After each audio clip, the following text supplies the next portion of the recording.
que a Marcela não poderá estar presente por problemas de saúde, vamos marcar uma nova data. E vamos hoje retomar aqui a questão de 2001 a 2004, o governo do prefeito de Santo André, e um dos grandes fenômenos foi a subprefeitura de Paranapiacaba. Antes disso, eu acho que seria importante o Bonatti posicionar que seriam as diretrizes da eleição de 2000, né, que nós imaginávamos que seria o governo de 2001 a 2004. Depois disso, João Ricardo Caetano aí vai dar as suas colocações sobre a questão da subprefeitura de Paranapiacaba.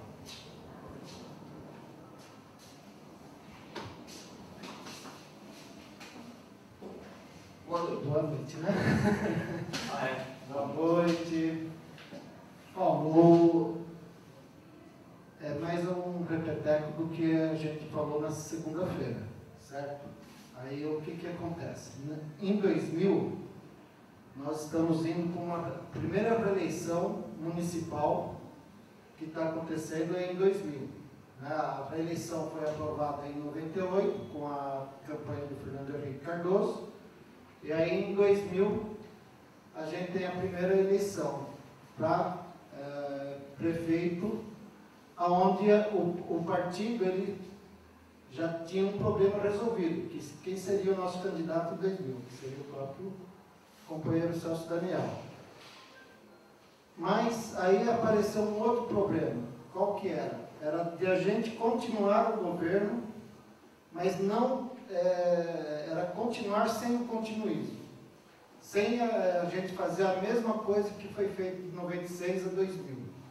E aí o que o Celso ele pedia, o que a gente foi determinado no programa de governo fazer, foi o quê? Cada secretaria, né, como nós éramos governo, cada secretaria ele ia ter que fazer o quê? A metodologia que foi aplicada é que cada secretaria fizesse um diagnóstico de como é que estava essa secretaria. Após esse diagnóstico, já apresentava as diretrizes e o terceiro ponto seria as ações que iriam acontecer de 2001 a 2004. E aí uma coisa que entrou muito na discussão do programa de governo, porque a gente tem que lembrar que a gente está falando de 99, final de 99, início de 2000. Porque a eleição ela se deu em outubro de 2000. Então, nesse momento, uma coisa que se discutia muito no governo interno, era como é que algumas propostas que foram tiradas, que deram certo, precisava cristalizar. Então, um exemplo claro disso era o orçamento participativo. Tinha, olha que maravilha, o Michel, nosso companheiro Michel chegando. Michel, seja bem-vindo. Então, a gente estava com esse dilema. Então a gente pegou e foi feito o quê? O diagnóstico, né, só repetindo um pouco, é o diagnóstico, diretriz e as ações que iam ser colocadas. E uma das coisas que tinha caído no gosto da sociedade andense foi o orçamento participativo. Então o orçamento ele tem que se cristalizar. No segundo momento, de 2001 a 2004, não só o orçamento foi dado uma ênfase nele, mas foi dado toda a participação cidadã. Então tinha uma discussão de como é que a sociedade ia se inserir no governo, no próximo governo, onde teria que consolidar o orçamento participativo, os fóruns, os conselhos. Isso entrou na questão da matricialidade. E aí, alguma das coisas que se discutia, aí eram duas coisas. Eram os projetos matriciais E aí eu estou citando a modernização administrativa como um projeto matricial que deu certo, o combate à exclusão social, que foi Santo André mais igual, né, que entrou a área de urbanização, desenvolvimento econômico, que também ganhou prêmio, né, inclusive internacional, e o Andrezinho Cidadão. E na interface, dentro da matricialidade, tinha as interfaces, que são ações operacionais que envolvia ou secretarias diferentes, ou envolvia as próprias diretorias das mesmas secretarias. Então, mais de uma diretoria se envolvendo em algumas ações operacionais. E aí tem na saúde o Caminhando com Saúde, que era uma ação feita com a Secretaria Municipal de Saúde e a Secretaria de Esporte, né? Que também caiu no gosto do pessoal. Dentro desse processo, uma coisa que não estava a contento era justamente que alguns projetos não tinham alavancado na primeira gestão de 96 a 2000, justamente porque a cultura organizacional. Então, tinha que se trabalhar não só com os funcionários públicos, mas até mesmo com os próprios secretários e com o comissionado, uma nova cultura de administração. E é aí que entra agora, né, a apresentação do João. Porque uma das grandes novidades é a própria subprefeitura. Você lembra, recorda, né, João, que um pouco antes em São Paulo, tinha surgido aquele escândalo das regionais, e aí, quando se colocou a subprefeitura, né, aqui no projeto, no programa de governo, a subprefeitura de Paranapiacaba, muitas pessoas estavam preocupadas, né, de não acontecer, em vez de ser uma experiência virtuosa, fosse uma experiência não grata. E não foi isso que aconteceu. Depois, no final, a gente percebeu o grande salto que deu essa política de criar a subprefeitura em Paranapiacaba, que você sabe muito bem, que é o que você vai apresentar hoje para nós. Tá bom? Então eu deixo com o João a apresentação. Boa noite, Michel. Boa noite. Muito bem. Vamos cá. Eu acho que é melhor, né? Pode ser? Então eu queria, talvez não seja passar tudo isso daqui, mas é só para a gente mostrar algumas coisas que a gente precisa lembrar.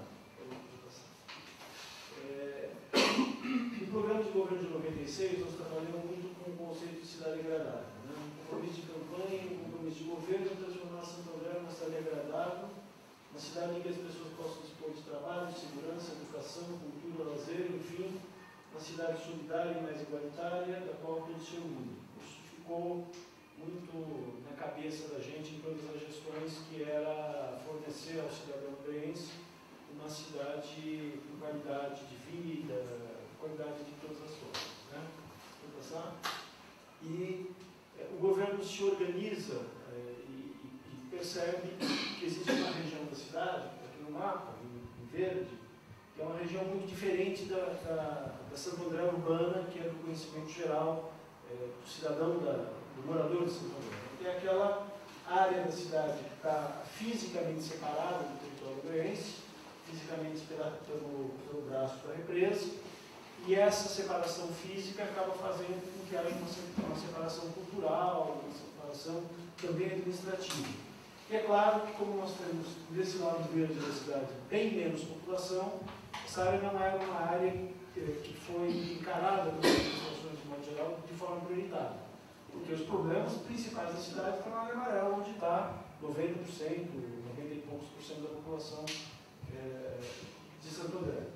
Entretanto, o programa de governo reconhece que essa é uma região especial da cidade, que tem alguns valores, que tem alguns atributos, precisava ser tratado de forma diferente, de uma forma especial dentro do governo, se essa região fosse tratada como mais uma tarefa de todas as secretarias, ela não ia ter atenção, não ia ter um grau de especialidade que essa região necessitava. Então, por isso, por conta desse conceito, que o governo trabalhou na linha de se criar uma subprefeitura para ali concentrar todos os trabalhos de gestão dessa área, que, além dessa separação física, tem uma característica de ser uma área, do ponto de vista ambiental, muito frágil e também muito diferente da área urbana, porque ali nós temos os principais nascentes, as principais áreas florestais da cidade, enfim, um ambiente bastante diferente da Santo André urbana.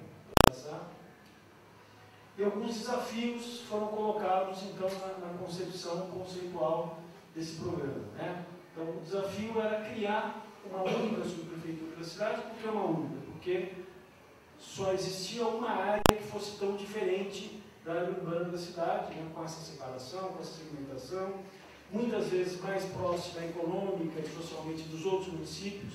Então, a influência de Ribeirão Pires, principalmente de Ribeirão Pires, sobre essas áreas, né? As pessoas faziam compra, procuravam os serviços de saúde, os serviços culturais, né? As ofertas culturais, todas nas cidades vizinhas. Trabalhavam também muito em São Bernardo, então a gente também tinha esse distanciamento econômico daquela região para o centro de Santo André.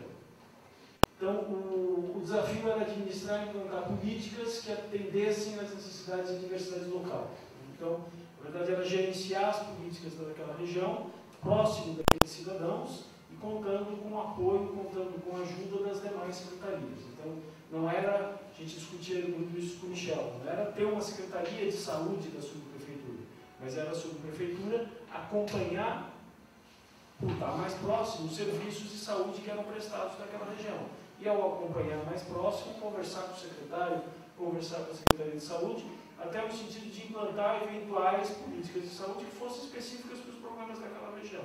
Então, repito, não era reproduzir pequenas secretarias lá, mas era acompanhar de perto as políticas que as secretarias implementavam na região. Nós estamos falando de 52% da área do município, de poucos habitantes, né, cerca de 7 mil habitantes naquela época, e de 20 bairros espalhados com características diferentes. Bairros, alguns de classe média alta, né, alguns loteamentos muito bonitos, ali da represa, e alguns bairros com muita carência, sem tratamento de esgoto, com coleta de lixo deficiente. Então, a gente tinha ali uma variedade muito grande de situações. Pode passar? A subprefeitura foi estruturada, de modo geral, com algumas áreas prioritárias de ação. A de fiscalização ambiental, pode passar. E o objetivo da fiscalização ambiental era principalmente conter a ocupação de irregulares, evitar com que irregularidades se alastrassem pelo território da cidade. Isso não existia antes. Então, no início da gestão, a gente tinha muita dificuldade dos moradores perceberem que a gente tinha uma estrutura de fiscalização e que essa estrutura de fiscalização seria para valer. Então, nas outras administrações, existia sempre uma equipe de fiscalização muito frágil e que ela não dava sequência aos procedimentos de fiscalização. Então, a gente teve muito embate por conta de, no começo, os moradores não acreditarem que era para valer. Os moradores começam a acreditar que a fiscalização era para valer quando os ritos administrativos eram levados até o final. Então, qual era o rito administrativo? Você dá uma advertência, dá uma multa, dá um embargo, o cidadão não considera o embargo, aí você vai para a justiça para fazer com que o embargo seja validado.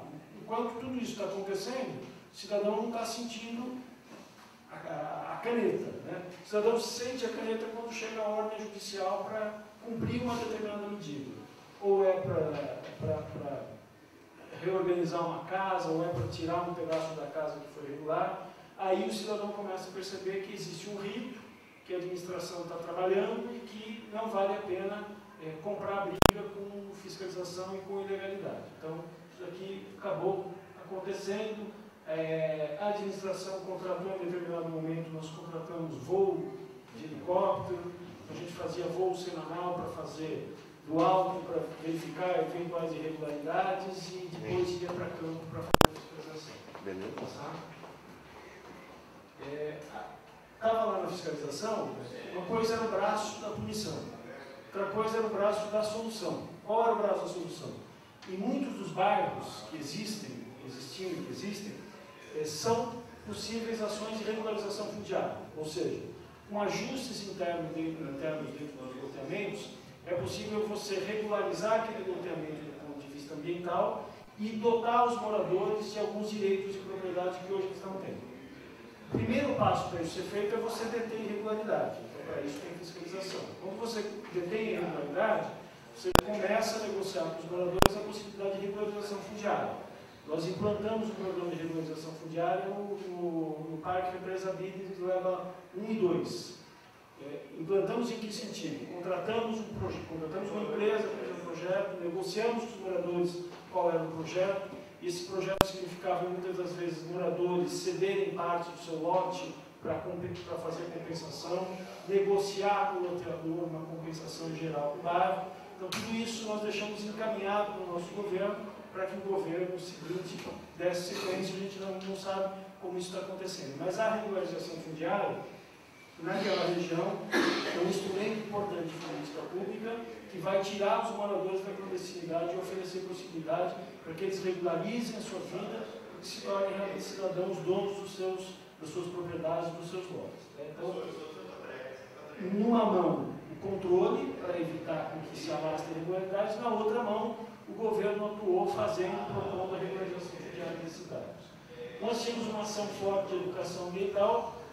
Quando a subprefeitura se instala na região, a gente percebe que os moradores não sabiam da especificidade ambiental da área, não sabiam o que era uma área de manancial, não sabiam que tinham que nos ajudar a preservar, qual era a importância daquela área. Então a gente implantou um programa de educação ambiental muito forte, tanto nas escolas estaduais e municipais da região, nas escolas estaduais com muita dificuldade no começo, o Estado não abriu espaço para a gente trabalhar, mas depois, propriamente, também diretamente nos bairros, para que os moradores entendessem que aquela região é uma região especial e eles precisavam nos ajudar a cuidar daquela região do ponto de vista de produção de água. Próximo. Então, aí nós investimos muito em vários programas e também em muitos programas com crianças, né, no sentido de trabalhar dentro da escola para a criança perceber que ele morava num bairro especial, num bairro diferente, num bairro que precisava de cuidados especiais. Pode passar? E também a gente precisava mostrar ou criar para os moradores alternativas econômicas. Então, se você diz o que a lei não permite que seja feito no bairro, a administração também tinha que dizer o que era possível fazer no bairro. Então, vários programas foram desencadeados de piscicultura, de produção de mudas, de agricultura urbana, de pequena agricultura, pode passar, onde a prefeitura fornecia treinamento, fornecia capacitação para que esses moradores pudessem desenvolver atividade econômica compatível com a restrição ambiental que existe na área. Então, nós controlávamos a ocupação, nós regularizávamos onde era possível regularizar e criávamos alternativa econômica para esses moradores. Então, a gente tinha uma relação que era uma relação de, da mesma forma que se diz não, a gente dizia o que era possível construir como alternativa econômica. Isso para a região como um todo, pode passar? Mas é claro que o aspecto principal da criação da subprefeitura era o cuidado, a recuperação, a revitalização de Paranapiacaba, né? E aí, em Paranapiacaba, a gente trabalhou num terceiro momento de gestão, né? Ou seja, nós tivemos um momento... Como é que a gente pega Paranapiacaba? A gente pega Paranapiacaba desestruturada, no final da administração da rede ferroviária federal. Então, a rede era proprietária da firma, não queria... Foi um parto, né, Michel? Vende, não vende, negocia, não negocia, até que nós conseguimos finalmente, né, fazer a negociação com a rede ferroviária, mas os moradores de Paranapiacaba eles tinham na cabeça 3 situações distintas de gestão. A situação de quando eles eram administrados pela São Paulo Railway, a companhia inglesa, né, que administrava Paranapiacaba do ponto de vista patronal. Então, muitos moradores diziam o seguinte: não, era bom na época dos ingleses, porque quando quebravam na lâmpada, quando quebravam na torneira, eles vinham aqui e trocavam para a gente. Eles cuidavam, eles nos davam atenção, nada faltava, não deixavam um monte de problema acontecer. Depois vem a rede ferroviária federal e existe aquela situação de descontrole, principalmente nos últimos anos da gestão da rede, onde os moradores mais tradicionais foram saindo de Paranapiacaba e as casas foram, por várias negociatas, foram entregues para cidadãos, para pessoas que não tinham vínculo com Paranapiacaba. O único vínculo com aquelas pessoas, e aquelas pessoas com o local, era que elas tiveram acesso a uma casa onde elas não pagavam nada. Não pagavam aluguel, não pagavam luz, não pagavam água. Então eles se alojaram naquele local como se alojariam em qualquer outra região. E quando a Prefeitura de Santo André assume, ela assume com esse caldo de cultura, né? De um lado, moradores que esperam um gestor que faça tudo, desde trocar lâmpada até trocar fechadura, e outros que entraram no período da rede ferroviária que não tinham nenhum compromisso e que não queriam nenhum incômodo. Então, olha, eu moro aqui de graça, a Prefeitura não me causa problema, porque eu só quero morar, não quero ter nenhum vínculo com o local. Quando a Prefeitura assume, a Prefeitura tem que fazer um processo de ruptura. Qual é o processo de ruptura? Mostrar que há o poder público na região, que o poder público vai ter que trabalhar com algumas regras, que essas regras vão ser gerais para todos. Uma regra básica é todos terão que pagar para morar, por menor que seja o valor, as pessoas terão que pagar. Ninguém mais mora de graça num patrimônio que é um patrimônio da cidade. Todos terão que pagar por esse patrimônio. O acesso a essas casas não é mais um acesso patrimonialista. Não adianta pedir para o gerente da rede, para o dono do bar. Né? O acesso vai ser um acesso público, vai ser uma licitação, vai ser um processo de chamamento onde qualquer pessoa vai ter direito a morar naquele local. Os critérios vão ser bastante públicos. E além desse, junto com esse processo de ruptura, né, dessa lógica de administração clientelista anterior, a gente tem que começar ao mesmo tempo um processo de reconversão econômica, que é mostrar para os moradores que a revitalização de Paranapiacaba, ela não se dará só com investimentos públicos de fachada. Então não adianta reformar prédio. Na verdade, você tem que se reformar prédio e criar vida econômica, vida cultural no local. Então o local precisa passar por um processo de reconversão econômica. Pode passar? Cadê adiante? Está voltando. Mais um. Vamos lá? Que dificuldades a gente encontra?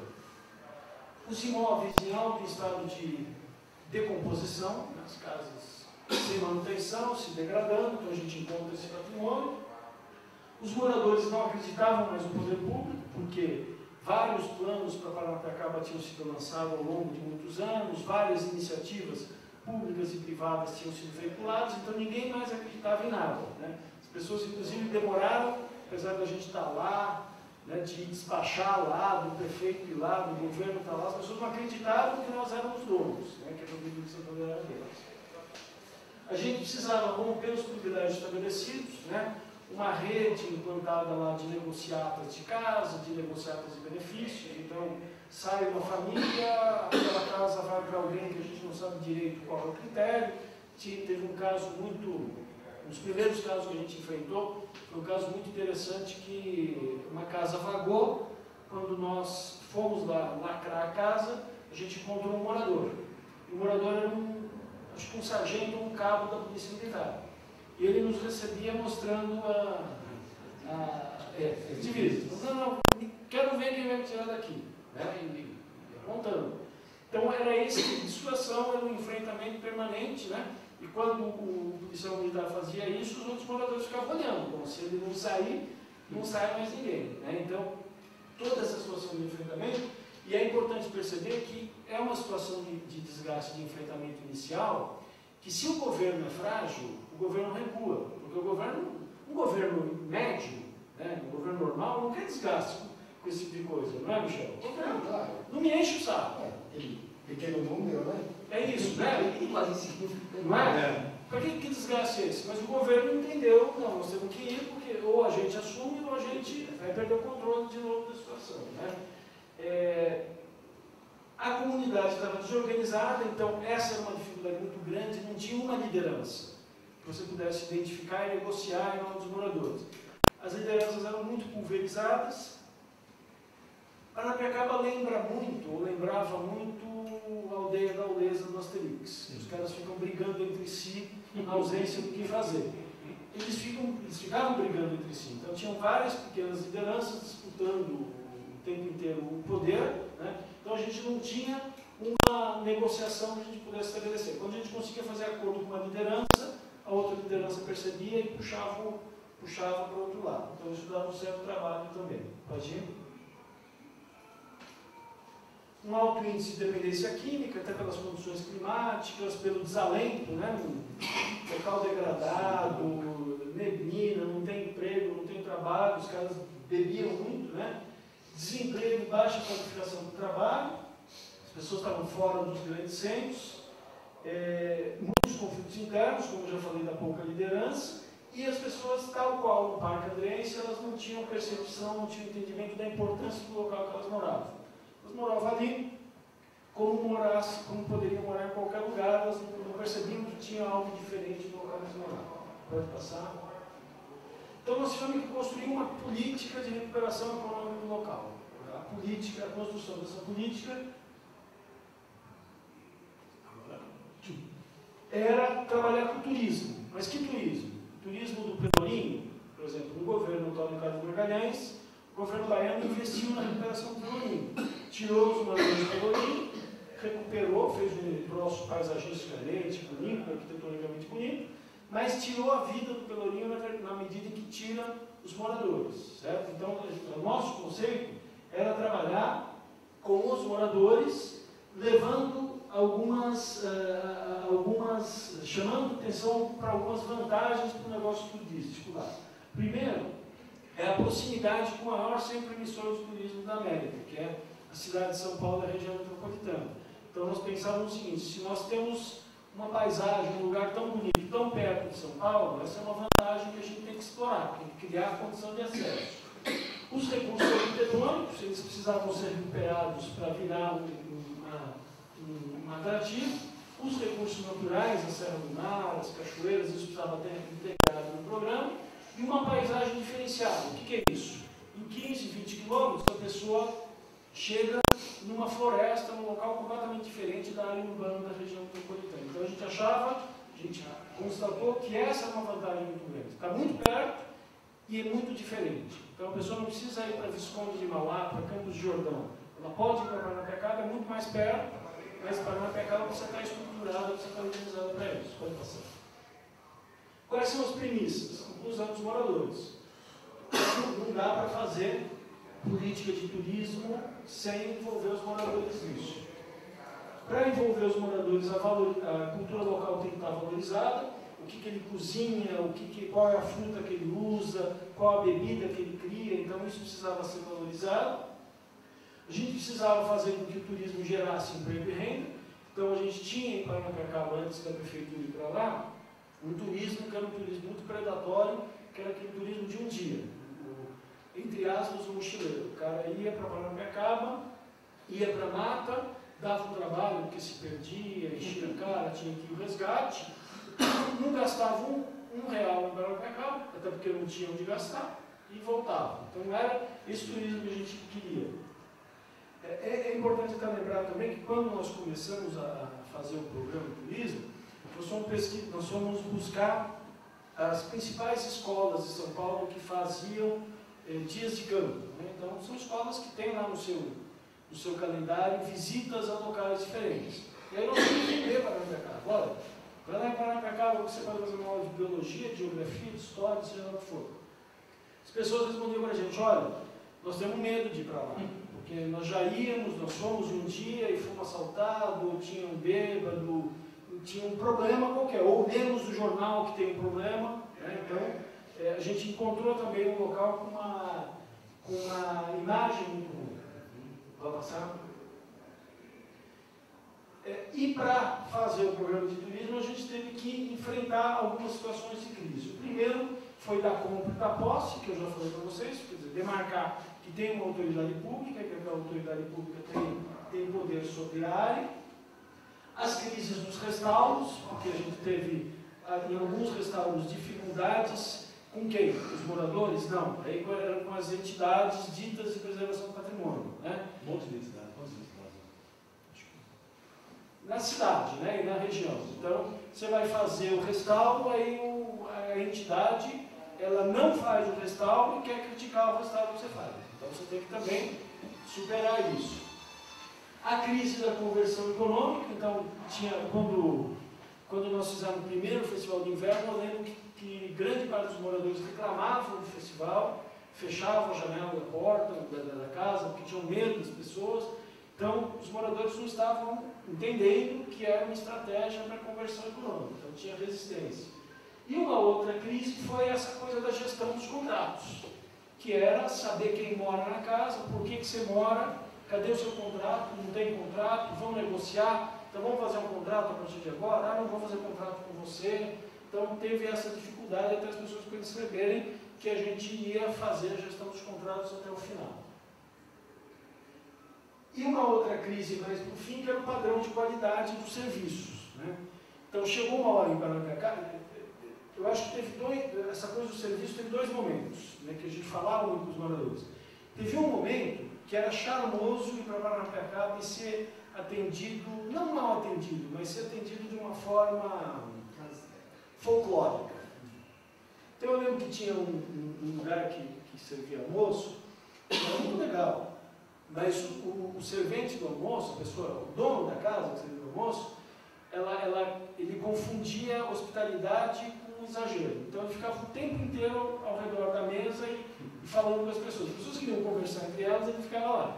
E ele tinha uma outra característica, apesar de ele ser super limpinho e tal, mas ele colecionava a unha do dedo dos dois dedinhos. Ele não cortava aquela unha. Todas as outras ele cortava. A gente tinha que mostrar, a gente tinha que conversar com ele. Ó, primeiro, você precisa ser um pouco mais reservado com as pessoas. Segundo, você tem que cortar essa unha. Boa, começa.